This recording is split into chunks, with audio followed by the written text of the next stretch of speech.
It is your Classic Metal Show right here on the ClassicMetalShow.com. That is Flotsam and Jetsam from their 1991 release, Quattro. That is The Message.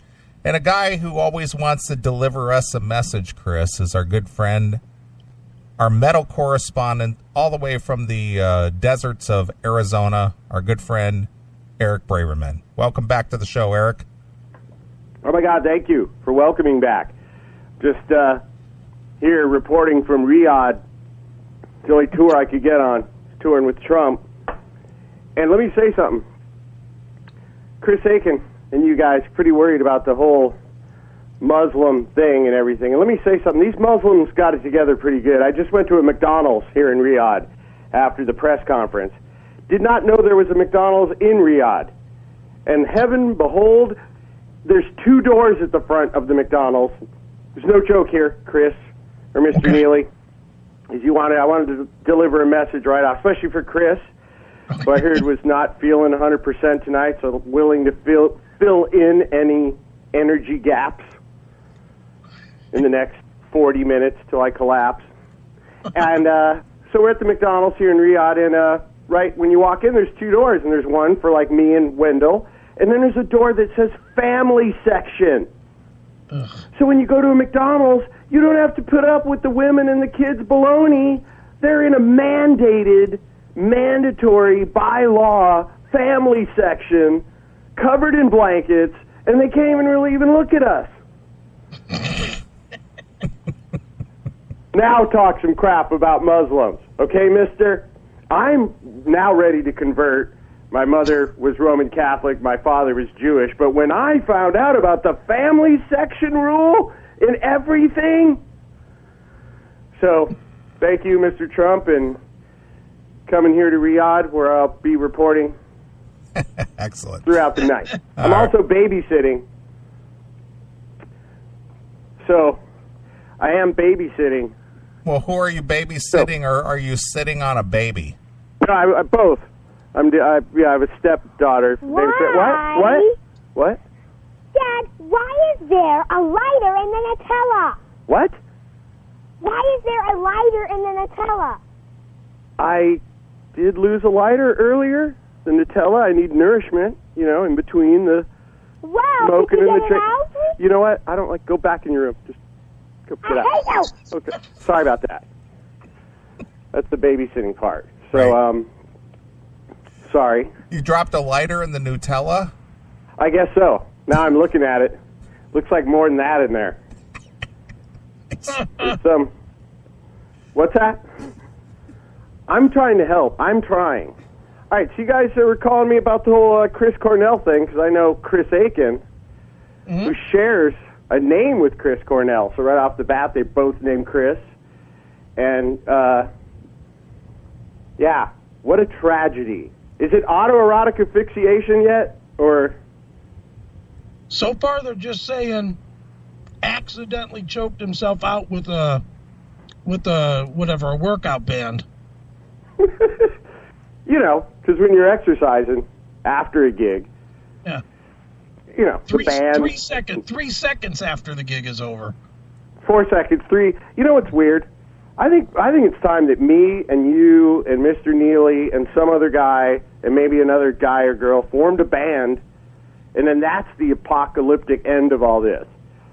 Because, I'm expanding into other things, and so are you guys on the show, because the metal thing is pretty much imploded on itself, And I know Chris doesn't feel 100% because he hurt his back at the big Metallica on sale camp out.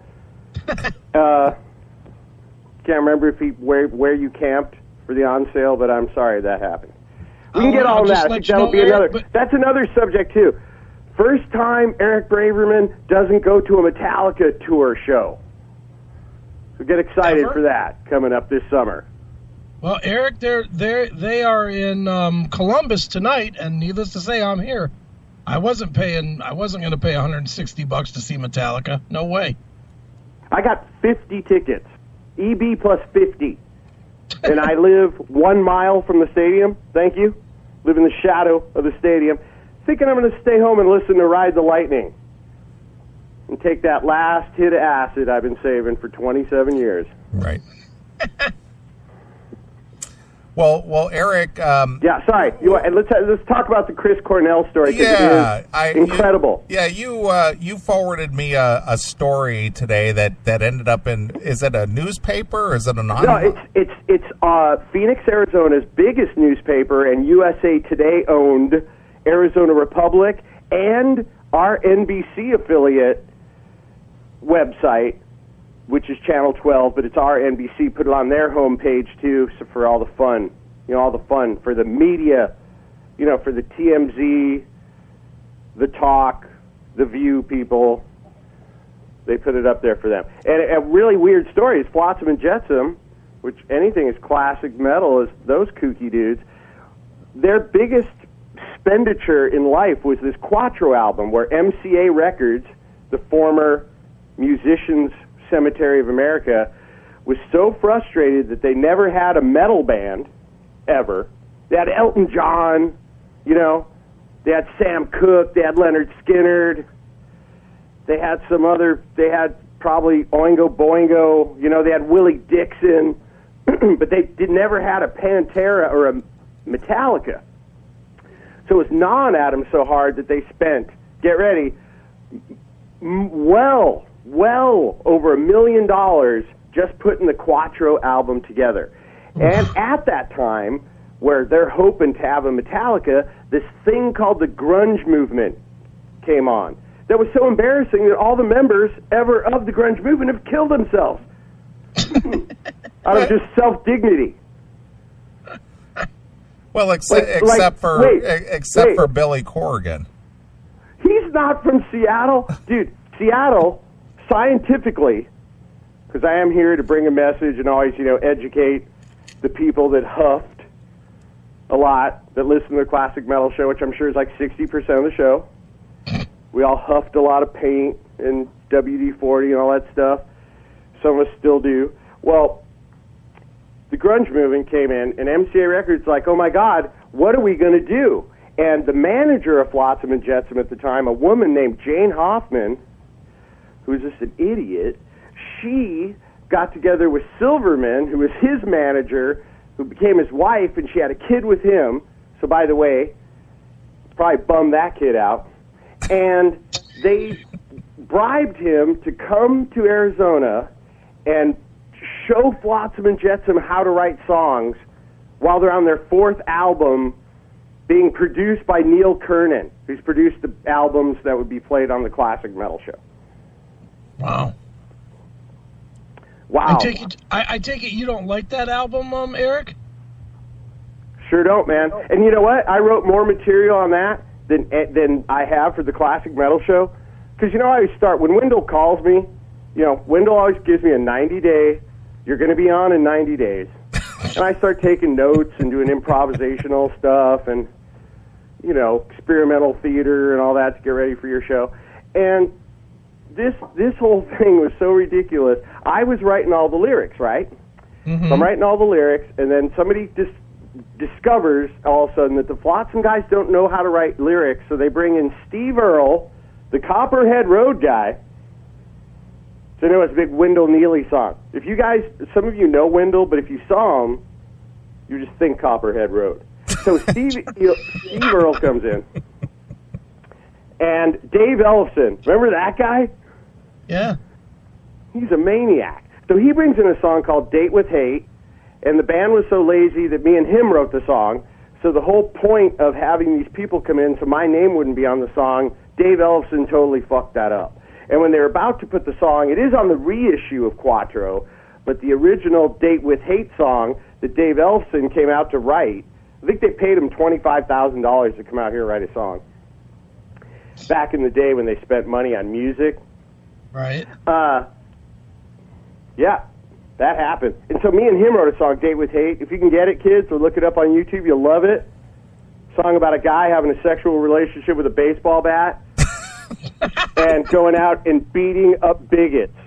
That's just like, oh, you're a bigot, and just beats him with a baseball bat. This is Dave Ellefson's idea, Pastor Ellefson's idea. Hold on, this kid wants something. Do you need something? I'm sorry. I'm really sorry to be babysitting Yeah. to be babysitting. Hold on, I don't know. What do you need? Dad, are you gonna listen to 21 Pilots again, or my Judas Priest Point of Entry CD? Listen, get out. I can't do How that. about you? This is my professional life. Hang up that phone. I hate you. So I'm sorry. I don't listen to 21 Pilots. I don't know what that kid's talking about. I don't know what that is. I have no idea. 21 Pilots again. Sorry. So anyway, Chris Cornell's roped in. As he comes out, tells me that he's no one that should be telling anybody how to write a song. Thank you. And hands me a song called Murder is the Message. Is that the coolest title ever? Murder is the Message. I'm like, gosh, Chris, you know what? Job done here. And, be careful with that tourniquet. He had like a tourniquet around like his knee, his ankle, his ear. He was smoking a cigarette. There was like bottles clanking like in his pants pocket. And I was like, dude, you're from Seattle, right? The nation's suicide capital? I'm so excited about that. Like, I'd just like you to take me out to Seattle and show me places where people did creative suicides, Like jumped off an extra high building or fed themselves to the walrus at the zoo, that kind of shit. So in this song, the chorus actually says, selling rock candy and suicide, murder is the message. I'm like, I love this guy. So I give it to the Flotsam guys, who have never written lyrics or read lyrics in their life at this point, and it's their fourth album. Just point of interest. They're like, great. So in between their huffing, they recorded this. It was wacky. Like, you guys have heard Flotsam and Jetsam. There's no normal songs. Right. They're all crazy and sideways and all of a sudden do this and who told you to sing like that and what did that guitar just do? So they're bonkers. So they record this, bring it to the record company, MCA Records, home of Elton John, Leonard Skinner. We can't do Murder is the Message. I was like, you guys want to have a Metallica or a Pantera or not? Yeah. Can't do it. Can't do Murder is the Message. I'm going to have to ask you guys to just change it to The Message. Don't you get the message? Instead of Murder is the Message. Oh boy, Chris Cornell didn't like that much. What was the point of me coming? I give you guys a song and this is the corporate stuff I hate. My Lord, I've got a red elastic band. I've got purple. Like, all right. And great part of the story. Soundgarden goes on to open up for Metallica on the end of Lollapalooza nationally. Sure. They have not Lollapalooza still in Grant Park in Chicago. Yes. There's a bunch of Nancy boys there. They and do. Can get people to go. They do. And they go. I don't know what they're doing. I've never seen like a big rotten head of cabbage hit somebody on that stage, and maybe next year. So, on this tour, the greatest tour ever, Chris, think of this. The tour was Metallica, Soundgarden, Waylon Jennings, Devo, the Ramones, Wu-Tang Clan, just Waylon Jennings, Wu-Tang Clan. Just love it. Hell yeah. So they're out on that tour, and every time I go to hang out at that, because I had to help with the So What Club, which the magazine that the Metallica guys started, So What, which no one would write for, so I just wrote articles so I could bribe or blackmail my way to free concerts. Well, anyway, on that thing, I'd see Chris a couple times, and we would have a funny joke about that. And this guy was really... He's that classic Seattle guy. They just all have to kill themselves. Even when he was happy and laughing and having a barbecue with Devo and Waylon Jennings, there was still that kind of, sullen, smoking a cigarette guy. And also, I think he got $25,000 or $30,000 to come out and write a song for one day. So, in this article that you read, Mr. Neely, Yeah. this reporter is very astute reporter. He was at the party you were at. His name was Ed Massley. You might have, I'm sure you said hi to him or saw him. Sure. So he's a really cool guy. He's like, well, I got to talk to the Flotsam guys about this too. I'm like, yeah, here's some ways to find them. And the guys in Flotsam and Jetsam are like, what? We met with Chris Cornell? I thought he just handed us these lyrics. Like, what the fuck? So it was just funny because then it said, it was Mike Gilbert who was quoted in the article. It said something like, oh, his music was great and I love what he does and blah, blah. He never listened to a Soundgarden song in his life. And Mike Gilbert, by the way, never wrote or read, be real clear on this, because it's pretty weird, never wrote or read a Flotsam and Jetsam lyric in his career, and was out of the band for how long? 8 or 10 years? For metal historians. So it's all quite a funny story, and so glad you responded to the share button on this one, Wendell, because it is very, very good. Right. Is cussing and swearing still banned from the Classic Metal Show? I don't think it was ever banned, Eric. There was that ban. Remember when Chris was like, we need to get control of our American moral values? And like, something I remember it had to do with like vapor trails, Hillary Clinton, vapor trails, and then all right. Did you guys see the Tom Araya snowflake Trump story? No, what happened? No shiest? Well, check this out. Little ways back, this is earlier in the year, and I wouldn't even mind sharing these emails because they're so funny. Tom Araya is a hilarious. Do you pronounce it Tom Araya or Tom Araya? I'm personal friends with his wife and kids and him, so I don't know. But do you guys? I say Araya. Same thing. Lower Mexican. I just call it Lower Mexican. Whatever's below Mexico, Lower Mexican. Pronounce it how you want. You're either tribal or Milwaukeean. It's also a tribal name. So Tom Araya puts up a picture of one Donald Trump holding up the horns with a picture of Slayer from like 1987, and it's like photoshopped together so it looks like the five of them are together. Nice. So he puts that up, and then he loves it because he's a lover and a grandfather, which I now say openly. I don't care. So he puts this up. This is a great Classic Metal Show story. He puts this up, and people go berserk. Are you surprised? People went bazonkoid. Oh, my God. What, Tom Araya is a Trump supporter? That's unbelievable. Wah, wah. A lot of crying. People are, like, going back to church. I don't know. They were losing it. Like, there was billions of Facebook posts. You guys missed this because you both always draw the line at Satanism. You're like, I'll go this far. But Slayer, I'm not even sure if it's music.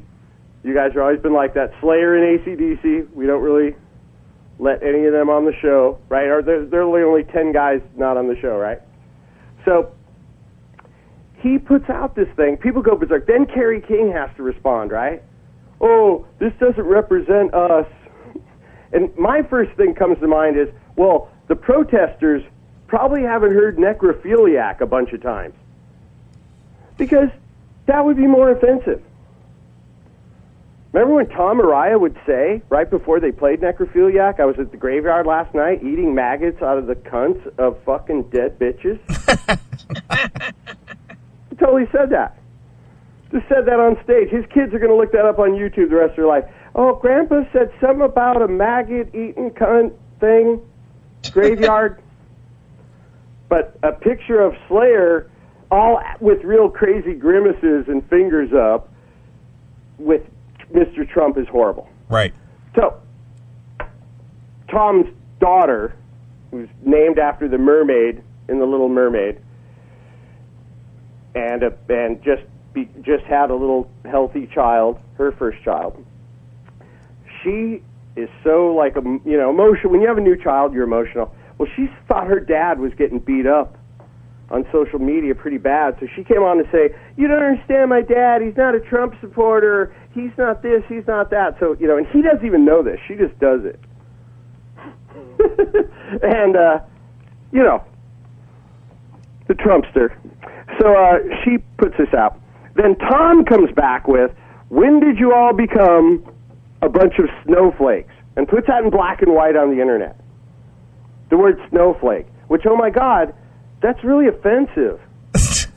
I've been called like a beautiful light associated with Christmas weather element, and I'm just going to go more berserk on the internet because I guess it's like he called them fags. Yeah. Uh-huh. They are. Hey, which one of you was that? That was me. All right. Good. I just like it was me. That's totally good. Right, exactly. For the record. It was me, FBI. In the memo, it just says me. It doesn't say Comey or Trump. It just says me. So he puts that out. And this is how I came to, and I actually channeled some of you guys to solve this for the family because it became hysterically crazier after that. You know what I'm saying? Yeah. Like, they just assaulted him on it. You can look this up. You'll be laughing because I know that this is, part and parcel of the classic metal show's modern direction here. So they go berserk on him. So I go and I get a hold of his wife and his kid and him, and I reminded them that in the classic film, hold on, it's my drink. Hold on a second. 1 second to take a shot. Come on. Canadian Club commercial. Isn't that delicious? All of you had some Canadian Club right now? Canadian Club. All right. Just got to do that for my sponsorship thing. So I reminded Tom and the family that in the classic film, Jim Carrey's The Pet Detective, he was after a dolphin from the Miami Dolphins that was kidnapped by a hermaphrodite or a transsexual or something, and the dolphin's name was Snowflake. I.e., he's calling you a bunch of dolphins from Jim Carrey's seminal film, The Pet Detective. Thank you. The message. Well, you got to remember, Eric, that most of the people who are in their teen years or their early or to mid 20s, they weren't even born yet when Pet Detective came out. Did you say a born yet? They weren't even born yet. I thought you said a born yet. No, they weren't even born yet when Pet Detective was out. Yeah, but they also look up they find old stuff like dinosaurs. Right. They find dinosaurs on the internet. How do you miss the pet? My kid is very young lady, my stepdaughter, who is student of the month, straight A's, and still annoying. She watches the Pet Detective like an alarm clock.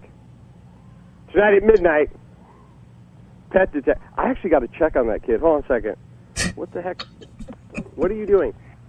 What are you doing? Well, did you spill chili in the kitchen, or did you vomit again? What?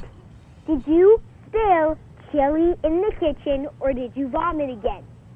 I can't tell. Is that what's on my pants? I fell in there. I didn't. It's not chili or. Just go in your room. You dirty man. Go in your room. Really good. Sorry about that. Babysitting. So the Snowflake Tom Araya story, I thought would be good. Also, have you guys ever made kid trays when you're babysitting? Kid trays? Yeah. No, I've never babysat, Eric. You know what? Because you're too big. No, I don't have any children of my own, and I certainly wouldn't take care of somebody else's rugrat. Because you don't want tremendous challenges. You probably haven't gone on a Mount Rushmore trip, or gone caving, or gone bungee jumping, right? I've done a lot of things, but you have. I'm not talking sexual pants party stuff. I'm not talking your pants party calendar. Wendell Neely's 2015 Pants Party Calendar. Probably the most challenging thing that I ever did was fly out to Phoenix and attend the 4th anniversary of Heavy Metal Television. Was that young lady you were with? Was her name Christina? Serena. Christina. I like Serena better. Is she okay? Yeah, she's fine. She's a good piece of ass, isn't she, Eric? Yeah. What's that? She's a great piece of ass, wouldn't you say? Oh my God. Aren't we all, you know? And all we got to do is reach behind. People are always looking for ass. You know, I'm going to get some ass tonight. Dude, put your arms behind, put your elbows in the dirt and get some ass. Everyone's such a... Well, Eric, periodically I know that you check out some of the segments of the show now and again. Have you listened to any of the show in recent months? Well, I've looked at every headline. So has there been anything that caught your eye in any recent episodes? Well, they always do. I mean, the last thing was like, should we have covers of classic metal songs? Right. Yeah, I'm on top of this, sir. And, you know, the answer is like, not really. Like, how are you? I'm gonna cover Number of the Beast. Okay. You know, it's like, write a song. So I don't know. That's a very big thing now, too, all these bands, like, we're doing covers. You know what? What's funny? We always make fun of Metallica on here because they basically openly ask for it. But they're when they do a cover tune, it's pretty cool. They totally, like, make it a Metallica-sounding song. Most bands, it's like they're recording it again, so, you know. Yeah. That whole thing. But I can't think of something like that I've listened to a show that I was like, I need, because you guys cover it well.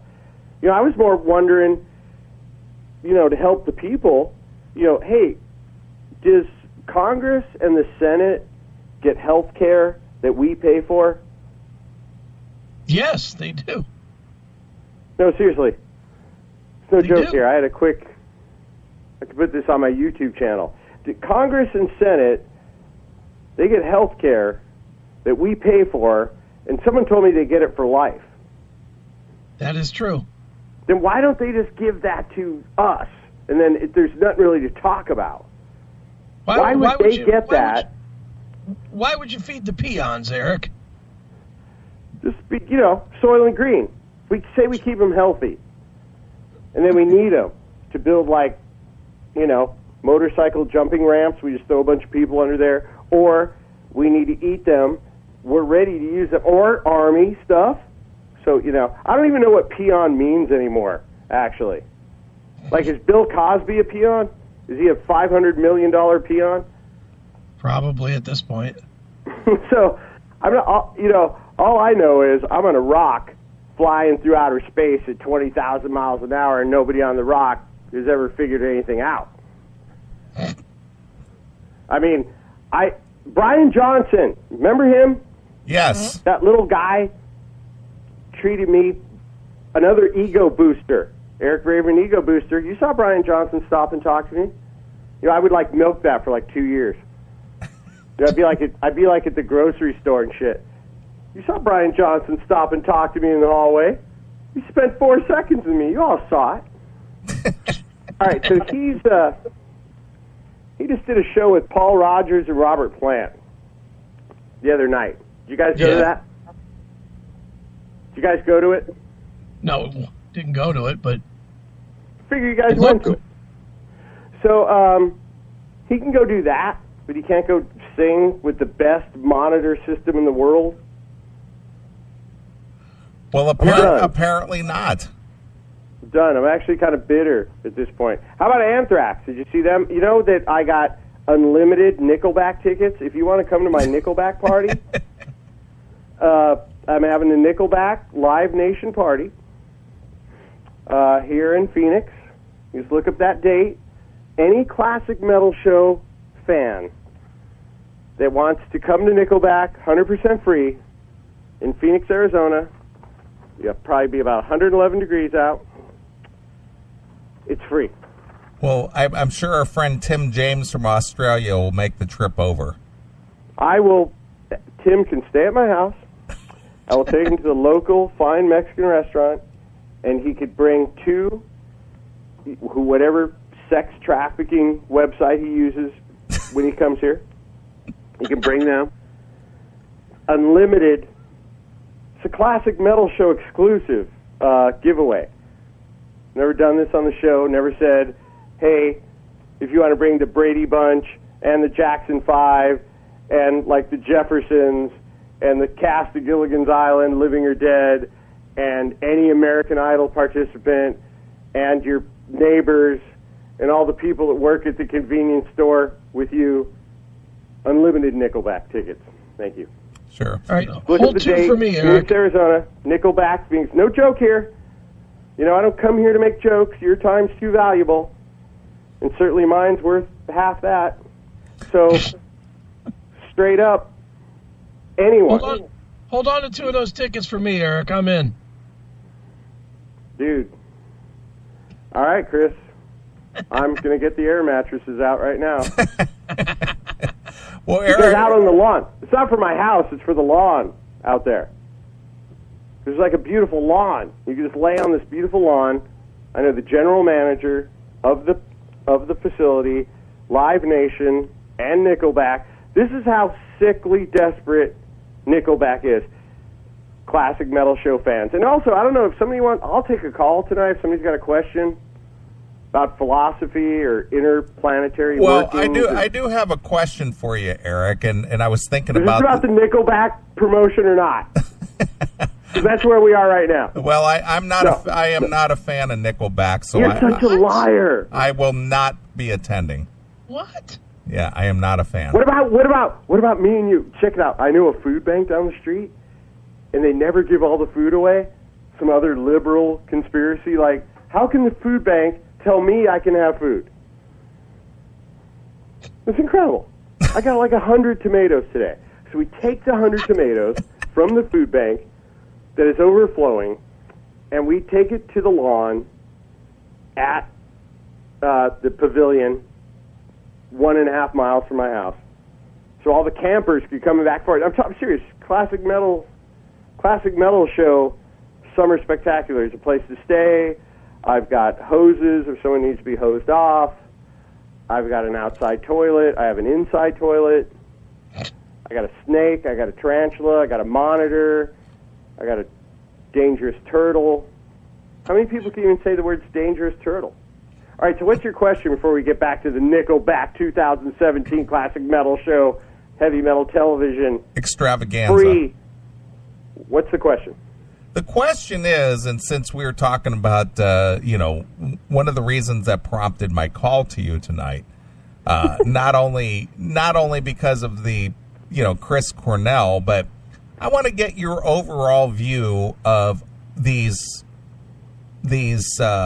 musicians who have passed away at a very early age, whether it's to taking their own life. I already got the answer. Well, wait a minute. Let me run down a list here real quick. Yes, sir. We went from Michael Jackson a few years back to Prince to obviously Chris Cornell. Chris Cornell. Are you going to mention any white people? Well, I'm getting there. Okay. To what's that guy from Wham? What's his name? George Michael. George Michael. To obviously, this is all about 20 years ago already. Kurt Cobain. To Malcolm Young. Well, Malcolm Young. Did he die? He hasn't died. He's still alive, Oh, yeah. sort of. No, he has. Did he die? He didn't die. What's the difference? When your cousin is out playing Hell's Bells for you, and they've taken your Marlboros away, and you can't take a walk without someone holding your elbow. and here's the kicker. Here's the kicker, which has him choking right now. Axl Rose is singing your fucking songs with your brother. It's worse than dead, you fuckers. Jesus Christ. Well, Lord. Where's our Bible? I'm going to get the kid I'm babysitting and bring him. Can we get a Bible in here? I need a Book of Mormon, a Bible, a Torah, a Quran. Sorry. Scott, the kids in the library. Scott Weiland. Yeah. You a know. lot of these people, what surprises me is someone else didn't kill them. But, just him. What is a fucking good Scott Weiland song? How dare you? Like, he's just a guy that's like going, the plumber. I know a plumber that committed suicide the other day. They just don't get the pub. You know what I'm saying? But what it brings me back to is the steward in my fraternity who always goes out to the campgrounds and the national parks and the concerts and sets up all the food and the blenders and the drink station and the bar and a toilet and everything for me and the malcontent, deviant fucktards that visit me at, Metallica and Iron Maiden shows. We're talking one day. I told him, I was like, you need to understand something now. Every single musician is defective, period. Every single musician is addicted to something beyond their control. It might even be music. Thank the Lord. They're all defective with that, period. There are no exceptions. Anyone that says there are no exceptions has never met, talked to, or listened to a musician or music in their life, i.e., Eric Braverman, Encyclopedia America. I don't know what. That's the answer to your question. Every musician's already screwed. Because you have to take out manners, caring about your wife, your mom, your kid, responsibility, all these things to write a song, perfect it, record it, perform it in front of people. I mean, I have never, all right, half the time when I go to work, there's no applause. You just go to work. And if you do a good job, you go home and you get paid and that's it. You went to work. What fucking job?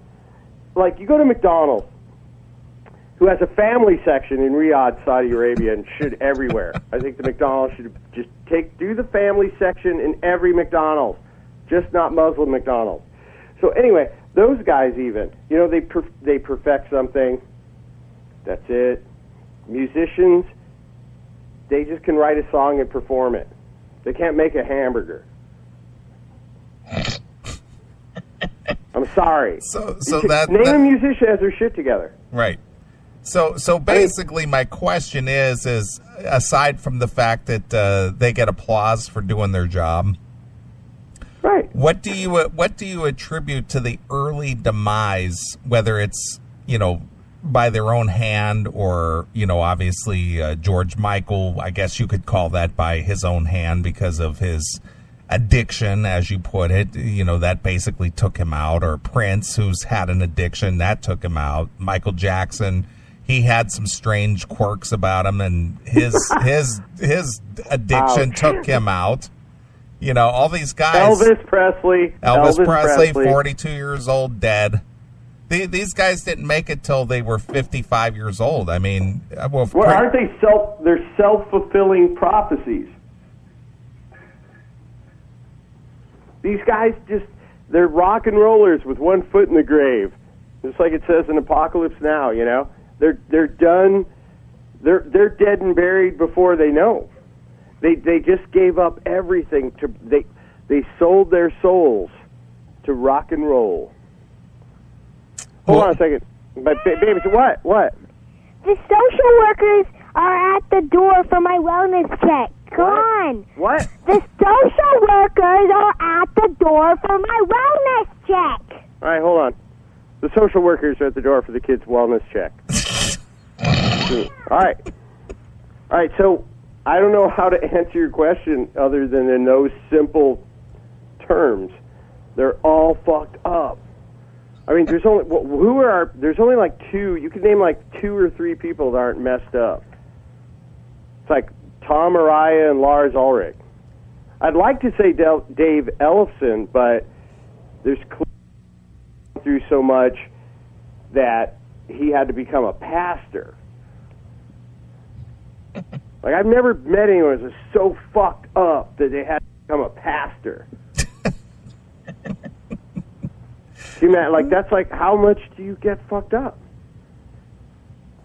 Explain that to me. Right. And I'd rather have him a pastor than dead, because I'm sure of the people you guys have dealt with, he is at the top of professional and kind person. Am I right? Yes.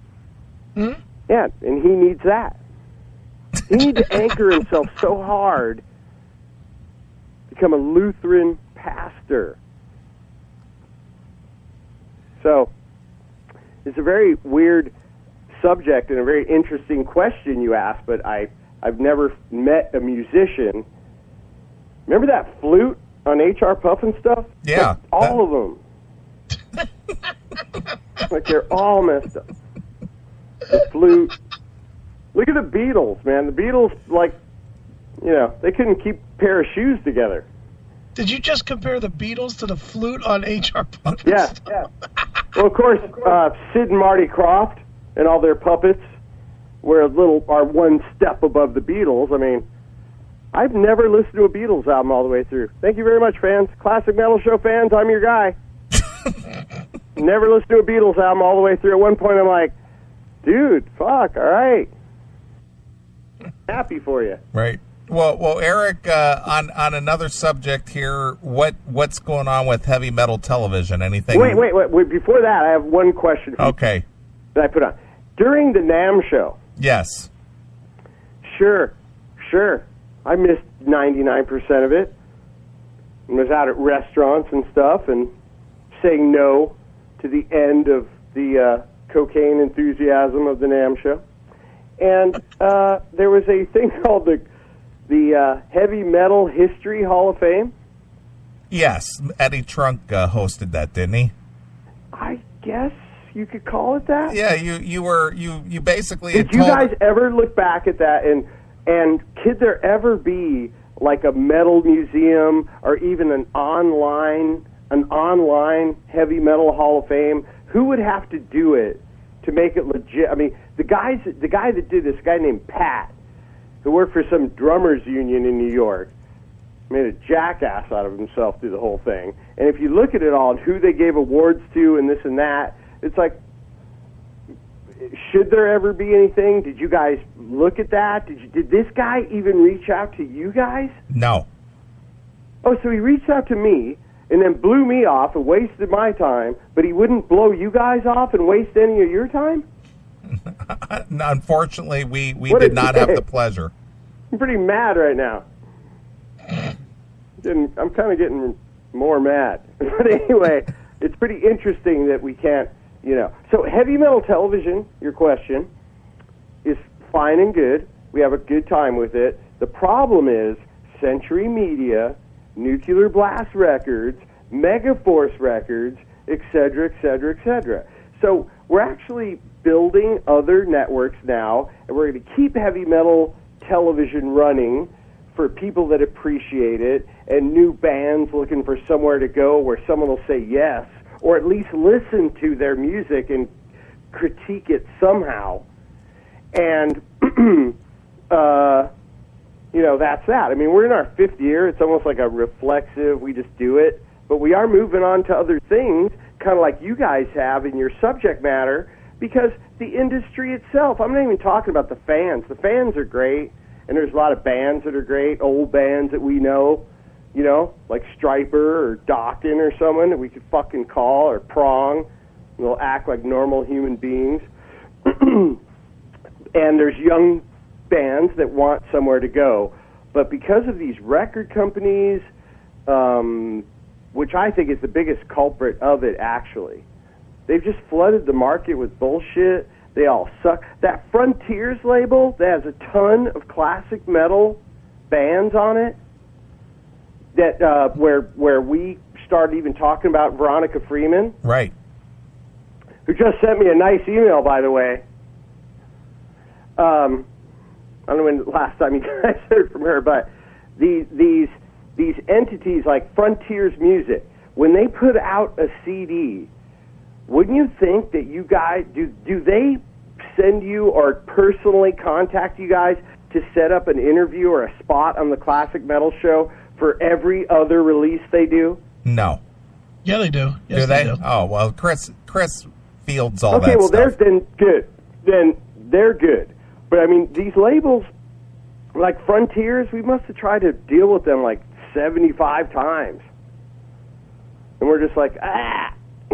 So the weirdest part of heavy metal television is I thought those labels, whether it be, again, Frontiers, I like to say them, Frontiers, Century Media, Megaforce Records, just like if you're driving through New York and you have extra gasoline, dump it on Megaforce Records. I didn't even know they were still around. Oh, dude, they're about to put out the new Living Color record, which Chris is excited about. I am. Stand. Remember Cult of Can't wait. Personality? Isn't that your...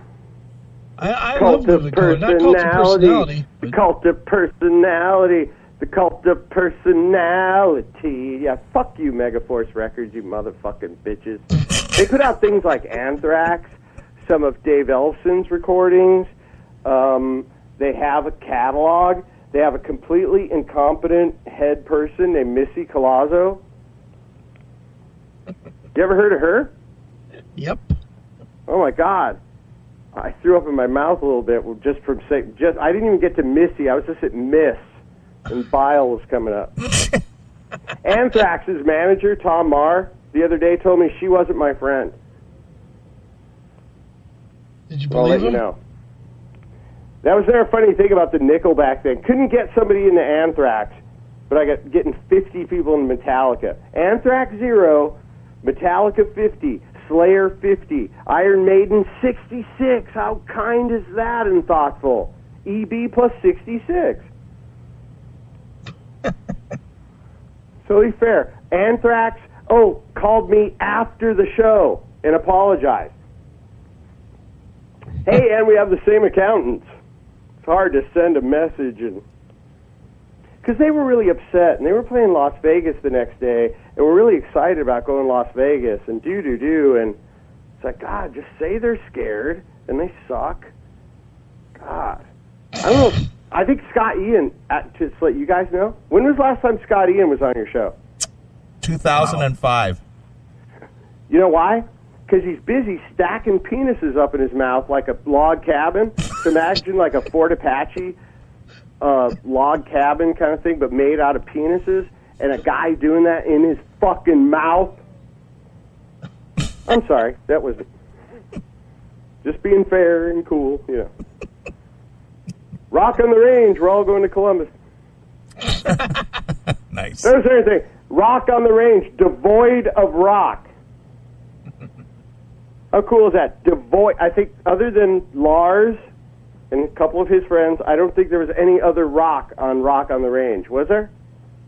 Zach Sabbath. Okay, I said rock music. God, Zach Wilde. Will someone just kill him with a hammer for once? Fuck, and talk about cock-sucking bitches. Another scared bitch. Just please meet me in any alley in America. God, exploitive? Not much. Jeez, is he still milking the dime bag assassination?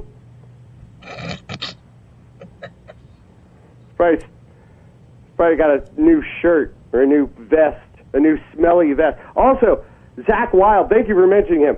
The only person that's I've ever met that's never taken a shower. Okay.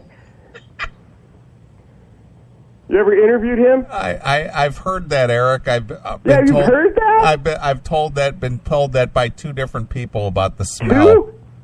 What about people that go to a Black Label Society show that have to attend the concert in a gas mask?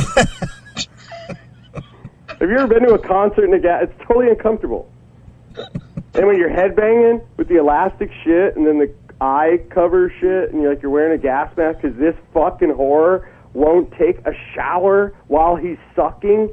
One of my favorite things, if you like Eric Braverman's The Greatest Music Ever Created and How It Ruined Our Lives, I'm interviewing Kerry King one day, and I'm showing him there's only 6 legitimate bands in the world. He looks at the list and says, AC/DC isn't metal, which tells you Kerry King is deficient. And then he says, what about Zach Wilde? Thank you. Another ringing endorsement. So, who was the person that brought Zach Wilde up when I said, people, there's nothing? Me? Wow. You got his number? I do, actually. You should call him right now. No, I gotta call him right now. He's on stage at dude, Rock that's on the just sick of Range. your shit that sucks dick. You're a racist. You're a bitch. You're small. You're suck without Ozzy or someone making you look good. You write the same song every time, and you've never heard of deodorant. What about Ronnie James deodorant? What a fuckhead. Are you kidding me? Please, anyone within hearing distance of my voice, take your Zach Wilde collection out in the backyard and burn it. So when you go to the grave, whether 2 years from now or 70, you'll go with dignity. You don't want God to go, are these Zach Wilde albums in your CD collection or your iTunes collection? Name a good song before I stab this kid I've been babysitting to death. Have you heard this kid? She interrupted us 4 times. Jesus Christ. Do you have another example I can, lend my support to? You got nothing, man. Alter Bridge is playing.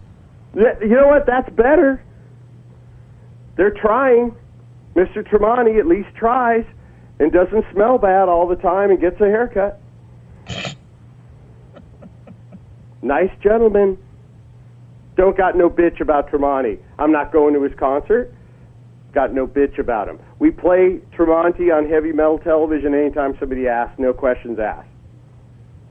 I think I'm going to go into the files tomorrow and just delete Zach Brown, or Zach, is it Zach Brown Band or Zach Wilde? They're one and the same, 2 bitches that need to be hung up.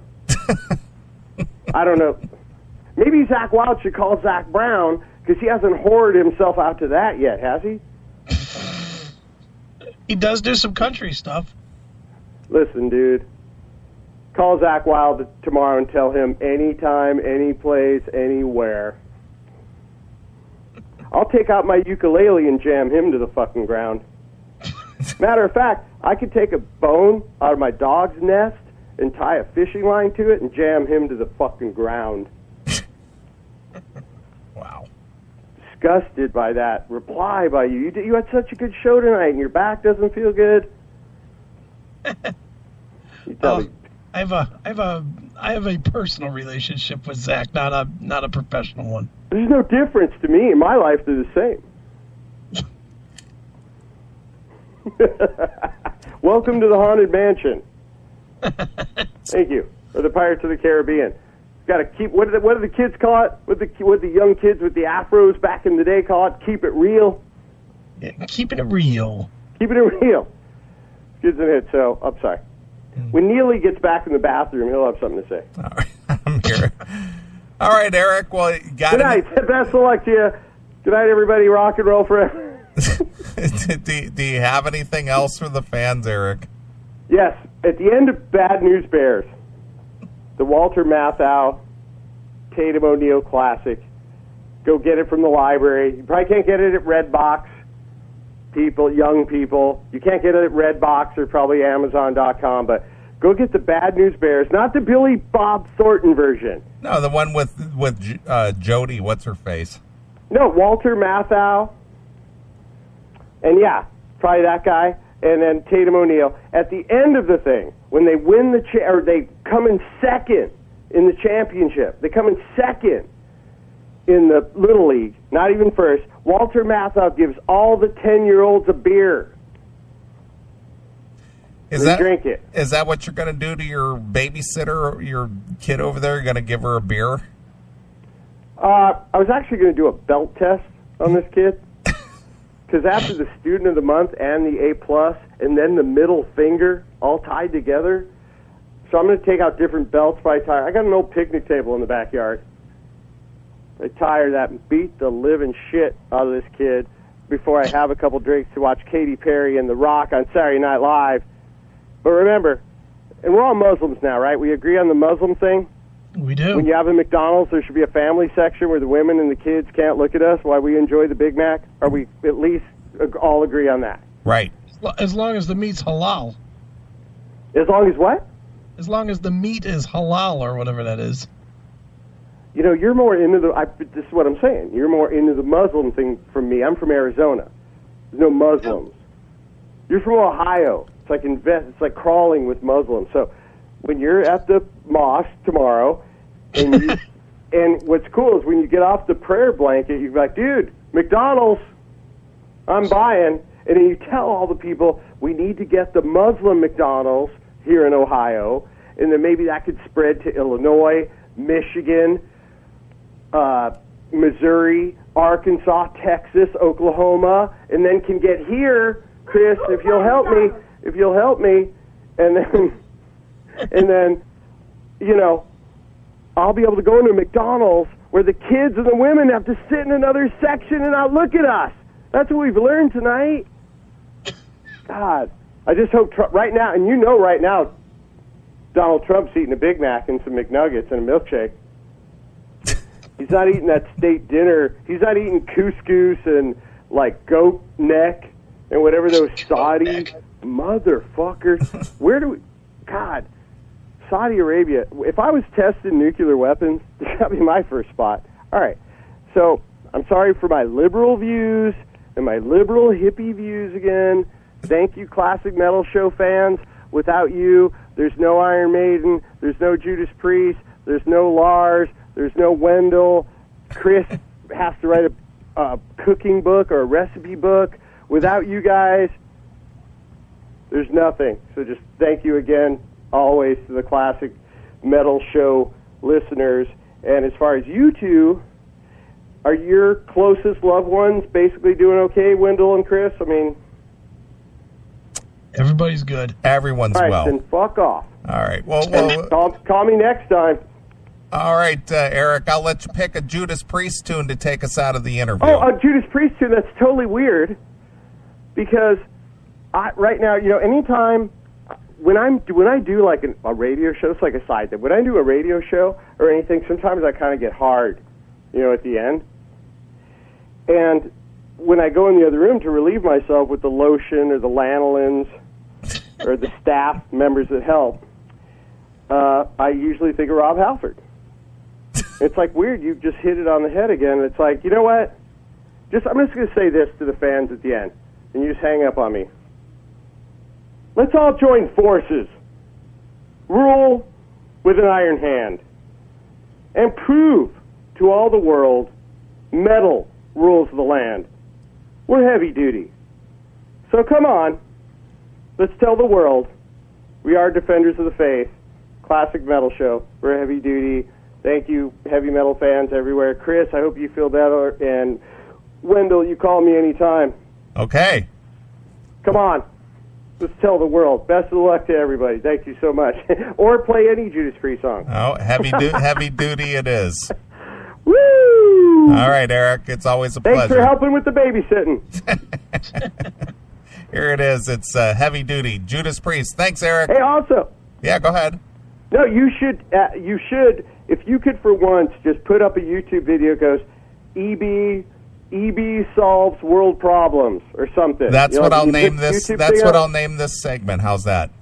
EB solves world problems and shows concerns for Chris Aikens not feeling 100%. Something like that. It's a little long. All right, so thank you. Bless. Heavy duty. Who is buying McDonald's? Oh, I heard you.